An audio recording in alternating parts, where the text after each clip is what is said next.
anything else that you think could be driving these distortions? Because I guess, yeah, there's so many things as well from an economic perspective. If you look at, you know, people would have thought interest rates increasing would have crashed the markets. It hasn't. Inverted yield curve.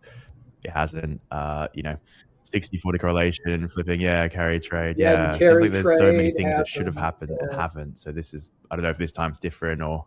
Well, it's like a tired toddler, right? It's like the kid's tired. He's acting up. You can't seem to get his attention. You know that at some point you're probably going to have to bring the kid to tears to get his attention, and and then once you get it, then it'll be nothing but tears. And so, in some sense, it is that oblivion. It is the market's unresponsiveness to what used to cause markets to go up and down that are, in some sense, so disconcerting. And it's 40 years of recency bias. This has been building since the early 80s when the markets were dirt cheap, and you've just always been rewarded for buying the dips. And at some point, that will not be true. And I don't know when. And I think one of the things that could happen is if the markets start to dip and the Fed decides it's their job to save it again. And the minute they start doing the funny things they do to save markets, headline inflation picks up, then the Fed could be boxed in. And I think the Fed fears they must. I don't know.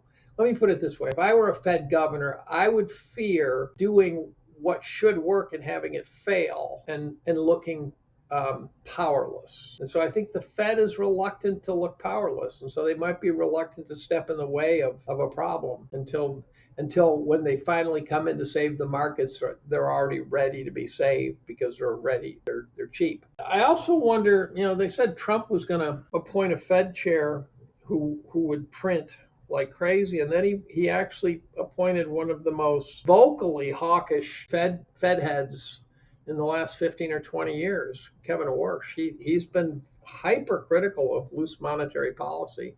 Are they saying, okay, now we've appointed a guy who's now going to usher us down into the valley of death, and he's going to be the guy who is strong-willed enough to let the markets do what they do and let the economy wash out the excess, and kind of Volcker-like.